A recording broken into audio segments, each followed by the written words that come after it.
Hello everyone, it's me सबा शेख। आज के blog में बात करेंगे हम उस्मान तारिक के बॉलिंग एक्शन के हवाले से और इंडिया में उनके लिए क्या बातें हो रही हैं। कौन कौन से ऐसे यूट्यूबर्स हैं जो कि ये चाहते हैं कि उनको बैन कर दिया जाए ताकि वो इंडिया और पाकिस्तान के दरमियान होने वाला जो मैच है 15th को वो ना खेल सकें। उनका बॉलिंग एक्शन लीगल है या इलीगल है, इसके ऊपर हम बात करेंगे। और एश्विन जो है उन्होंने उनको डिफेंड किया है और उन्होंने उनके बारे में भी लिखा है और क्या लिखा है इस बारे में करते बात। लेकिन इसके अलावा राजा पक्से जो है उन्होंने भी इंडियन बैट्समैन के हवाले से कहा है कि भाई इंडियन बैट्समैन जो बैट इस्तेमाल करते हैं वो इलीगल है, वो खास किस्म के रबड़ से बना होता है। अच्छा, अब इन दोनों इश्यूज के ऊपर हम बात करने से पहले बाबर आजम और शाहीन शाह अफरीदी के हवाले से बता दें कि शाहीन शाह अफरीदी काफी सीनियर हो गए हैं। उसकी रीजन ये है कि वो काफी मैचेस खेल चुके हैं, ऑलमोस्ट 100 हो चुका है उनका मैचेस में। अच्छा, अब वो इतने सीनियर है कि इंडिया पाकिस्तान के मैच में गलती की गुंजाइश नहीं है। उनकी जो फास्ट बॉलिंग है या उनका जो बॉलिंग अटैक है उनको बेहतर करने की जरूरत है। बाबर आजम बेहतर इंटेंट के साथ नजर आए, बाबर आजम बेहतर नजर आए। Let's hope for the best कि वो आगे आने वाले जो मैचेस हैं, जो बड़े मैचेस हैं, उनमें क्या करते हैं, क्योंकि अब ये लोग काफी सीनियर हैं। Coming back to the point कि उस्मान तारिक जो हैं उनका बॉलिंग एक्शन और उनके बॉलिंग एक्शन को लेकर क्यों इंडिया में इस तरह की बातें हो रही हैं, उनके बॉलिंग एक्शन के हवाले से क्यों इंडियन यूट्यूबर्स इस तरह की बात कर रहे हैं। एक तो वो खौफजदा हैं इस बात से कि जो हमारी पाकिस्तान की क्रिकेट टीम है, इसका जो लाइनअप है वो पहले से बहुत बेहतर है, ये एक बहुत बेहतर इंटेंट के साथ है। दूसरी बात यह कि पाकिस्तान क्रिकेट टीम जो है अब उसमें कंसिस्टेंसी भी कहीं ना कहीं नजर आ रही है। जिस तरीके से सलमान अली आगा जो है वो तीसरे नंबर पर आते हैं और वो बिला खौफो खतर खेलते हैं और वो जिस तरीके से रिस्क ले रहे हैं, तो बाकी टीम मेंबर्स को भी जो है ये एहसास होने लगा है कि नहीं, अब हमें भी खेलना है, अब हमें भी अपनी रिस्पॉन्सिबिलिटी निभानी है। उस्मान तारिक से उनको खतरा ये है कि उस्मान तारिक जब बॉल कराते हैं तो वो थोड़ा सा पॉज लेते हैं और बट्टा टाइप उनकी जो बॉल है ना, बट्टे की तरह होती है। तो उसके ऊपर अब वो खौफजदा है कि भाई हमारे जो बैट्समैन है वो कैसे खेलेंगे, उनका बॉलिंग। अब कि जो इंडियन बैट्समैन है वो कौन से बैट यूज करते हैं, इस हवाले से राजा पक्से जो हैं अब श्रीलंकन है, उन्होंने ये बात की है और किस वे में की है ये तो वो खुद बता सकते हैं। लेकिन अब ये भी जो है बातें मंजरे आम पर आ रही है। लेकिन आईसीसी की जो रूल्स हैं, आईसीसी के जो रूल्स और रेगुलेशन है, लोग उसी के हिसाब से बात करते हैं। तो हम तो बिल्कुल भी ये नहीं कहेंगे, इंडियंस की तरह तो हम नहीं है कि हम शोर मचाना शुरू कर देंगे कि नहीं ऐसा होगा ऐसा होगा। नहीं, ऐसा हो भी सकता है, लेकिन इसके बारे में तो आईसीसी ही कंफर्म कर सकता है, इसके बारे में तो आईसीसी ही बता सकता है कि एक्चुअल में जो वो बैट्स यूज करते हैं अब उनकी इन्वेस्टिगेशन होनी चाहिए और उसके ऊपर आगे क्या जो है वो फिर सामने आते हैं रिजल्ट्स या नताइज क्या होते हैं। लेकिन जहां तक उस्मान तारिक की बात है, उस्मान तारिक का बॉलिंग एक्शन लीगल है। उस्मान तारिक का जो बॉलिंग एक्शन है उसके ऊपर किसी किस्म का ऐसा प्रॉब्लम नहीं है, वो अपना नेचुरल गेम खेल रहे हैं। अब ये तो हो गई उन तमाम तर सहाफ़ियों की बात जो इंडिया से शोर मचा रहे हैं या यूट्यूबर्स जो शोर मचा रहे हैं जस्ट बिकॉज़ ऑफ दैट कि उनको ये नज़र आ रहा है कि उनकी जो टीम है, जो उनकी करंट प्लेइंग 11 है इंडिया की, वो इतनी ज़्यादा पावरफुल नहीं है। वो टीम के अंदर अब उतना दम नहीं है क्योंकि उनके जो इंजरी कंसर्न्स है वो ही खत्म होने का नाम नहीं ले रहे हैं। अभी रिसेंटली रिपोर्ट आई है कि अभिषेक शर्मा जो हैं उनको स्टमक में कोई इशू हुआ है, तो वो परसों वाला जो मैच है वो नहीं खेलेंगे। अच्छा जी, इसके अलावा अब अगर आप वाशिंगटन सुंदर को देख लें, फिर इसके अलावा बुमराह अब आए हैं, प्रैक्टिस हुई है आज, तो क्या है कि हमारी टीम कंसिस्टेंसी के साथ मैचेस खेल रही है।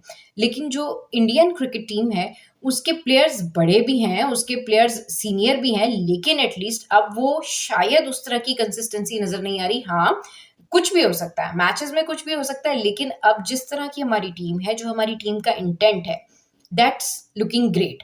अब हमारी जो प्लेइंग 11 है या हमारी प्लेइंग 11 में जो खामियां हैं, जो खूबियां हैं, वो सबके सामने है। इसमें अगर बाबर आजम अगेन एक अच्छे इंटेंट के साथ, एक पावरफुल बैटिंग के साथ सामने आते हैं और मैच में सहारा देते हैं 46 रन्स का नहीं, बल्कि यही अगर वो 86 या 100 करते हैं, 100 प्लस करते हैं, तो इससे टीम का मोराल भी बुलंद होगा और इंडिया के खिलाफ अगर वो अच्छा चल जाते हैं तो डेफिनेटली बाबर आजम ने जैसी बाउंड्री लगाना शुरू की थी ना, तो उनके साथ साहबजादा फरहान भी थे, तो लोग जो है वो बाबर आजम बाबर आजम बाबर आजम शोर मचा रहे थे। और वसीम अकरम जब कमेंट्री कर रहे थे तो वो ये कह रहे थे कि बब्बर दे नारे बजेंगे।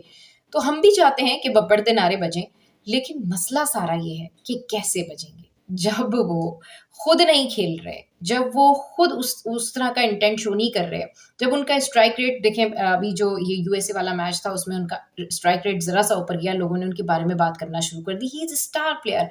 मतलब लोग किसी और बारे में बात नहीं कर रहे थे लेकिन बाबर आज़म के बारे में बात कर रहे थे। तो बाबर आज़म से हमें भी बहुत एक्सपेक्टेशंस हैं, we wish you all the best Babar Azam, कि आप अच्छा खेलें, लेकिन अगर आप नहीं खेलेंगे so how long you will do it. इसके अलावा Sahibzada Farhan, he was amazing, उन्होंने बहुत अच्छा परफ़ॉर्म किया। बॉलर्स हमारे बहुत अच्छे रहे, लेकिन शाहीन शाह अफ़रीदी अगेन, अब वो इतने सीनियर हो गए हैं, उनके 100 मैचेस भी हो गए हैं कि अब गुंजाइश नहीं है। अगर फ़ास्ट बॉलिंग में शाहीन शाह अफ़रीदी ऐसे ही मिस्टेक्स करेंगे जैसे उन्होंने पिछले मैच में की, उनका यॉर्कर नहीं लगता।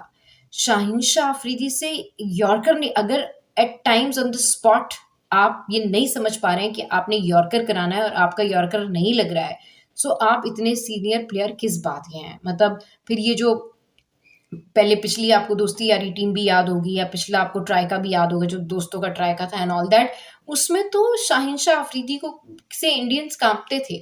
वो ही शाहीन शाह अफरीदी चाहिए, वो ही इंटेंट चाहिए, वो ही लॉजिकल क्रिकेट चाहिए कि विकेट टू विकेट। बट बात फिर वही है कि साइम अयूब को इम्प्रूव होने की ज़रूरत है, शाहीन शाह अफरीदी को इम्प्रूव होने की ज़रूरत है। फील्डिंग हमारी बहुत अच्छी हो गई है। अगर वो जो एक कैच जिस वक़्त बाबर आज़म फील्डिंग पे नहीं थे और उनकी जगह नाफ़े थे और उन्हें कैच ड्रॉप किया था, अगर बाबर आज़म उस वक़्त होते तो शायद मैच यहाँ तक भी ना पहुँचता, वो एक कैच ले लिया जाता। ख्वाजा नाफ़े के हवाले से भी बहुत सारी ऐसी डिस्कशन हो रही है कि ख्वाजा नाफ़े को होना चाहिए, नहीं होना चाहिए। बाबर आज़म की फ़िटनेस से रिलेटेड बहुत डिस्कशन हो रही है कि बाबर आज़म फिट भी हैं या नहीं हैं। तो ये सारी वो डिस्कशन है जिसके बारे में मैं अलग से व्लॉग भी करूँगी। लेकिन अभी जो हमारी प्लेइंग 11 है, वो इंडिया की प्लेइंग 11 से बहुत बेहतर है। उस्मान तारिक का जो बॉलिंग एक्शन है, वो बिल्कुल लीगल है। इसके अलावा इंडियन क्रिकेट टीम के जो बैट्समैन हैं, जो बैट यूज़ कर रहे हैं, जो उनके हवाले से बात की है राजापक्से ने, अब ये तो वही जस्टिफ़ाई कर सकते हैं कि उन्होंने किस सेंस में ये बात की है, और आईसीसी को इस बारे में ज़रूर इन्वेस्टिगेट करना चाहिए कि क्या वाक़ई ऐसा तो नहीं है कि कुछ प्लेयर्स उनके ऐसा करते हों। वैसे आईसीसी के इस हवाले से प्रॉपर रूल्स होते हैं, वो चेक एंड बैलेंस रखते हैं। अच्छा जी, अब नेक्स्ट एक और बात, और वो ये कि जी इंडियन एक जर्नलिस्ट हैं अर्नब गोस्वामी, उनका हो गया है सॉफ्टवेयर अपडेट। आजकल उन्होंने मोदी गवर्नमेंट के खिलाफ ही बोलना शुरू कर दिया है, मगर पाकिस्तान मुखालिफ बातें करना नहीं छोड़ी। बेसिकली वो शुरू से ये चाहते हैं कि पाकिस्तान की जो क्रिकेट थी वो तो तबाह हो जाए, ख़त्म हो जाए, बर्बाद हो जाए, लेकिन ऐसा हो ना सका। अब खुद उनकी पर्सनैलिटी जो है वो वहाँ पर तबाह और बर्बाद होना शुरू हो गई है। अब जो विक्रांत गुप्ता हैं, उनके हवाले से अब नई-नई खबरें सामने आ रही हैं, नई-नई बातें सामने आ रही हैं। अब वो क्या कह रहे हैं, ये भी मैं आपको बताऊँगी अपने अगले व्लॉग में, और उनकी बातों का प्रॉपर जवाब भी दूँगी। इसके अलावा इंडियन जर्नलिस्ट, इंडियन मीडिया इस बात पर अब कायम है, इस बात पर अब सोच रहा है, इस बात को अब बड़े सीरियसली देख रहा है कि पाकिस्तान ने जिस तरह से जवाब दिया आईसीसी को और पीसीबी ने जिस तरह से स्टांस लिया है, उसके बाद पाकिस्तान के बगैर कोई भी क्रिकेट वर्ल्ड में मुमकिन नहीं है। पाकिस्तान नहीं है तो कोई मैचेस नहीं है। तो वहाँ से ऐसे कुछ पैगामात भी आ रहे हैं, मैं देख रही थी रील्स के लोगों के पैगामात आ रहे हैं कि थैंक यू पाकिस्तान, और आपने खेलने के लिए हाँ कर दी और एंड ऑल दैट। तो इस तरह के कुछ पैगामात भी थे जो अवाम के पैगामात थे, अवाम के जज़्बात थे। और इन सारी कोशिशों के पीछे और काविशों के पीछे, पाकिस्तान क्रिकेट को यहाँ तक लाने के पीछे एक ही शख्स हैं, और वो हैं हमारे चेयरमैन पीसीबी मोहसिन रज़ा नकवी साहब। और ही इज़ अ ग्रेट मैन, और जिस तरीके से वो पाकिस्तान क्रिकेट टीम को लेके चल रहे हैं, जिस तरीके से वो पाकिस्तान क्रिकेट टीम की लिए सोच रहे हैं, कोशिशें कर रहे हैं, और जो बेटरमेंट के लिए सारी चीज़ें की जा रही हैं, दैट्स अमेजिंग। तो आज के व्लॉग से फ़िलहाल इतना ही, और अभी जो मैं नेक्स्ट व्लॉग बनाऊँगी उसमें मैं फिर डिस्कस करूँगी कि बाबर आज़म की फ़िटनेस जो है, उसका क्या सिनेरियो है और उसके पीछे ही बातें क्यों हो रही है भाई।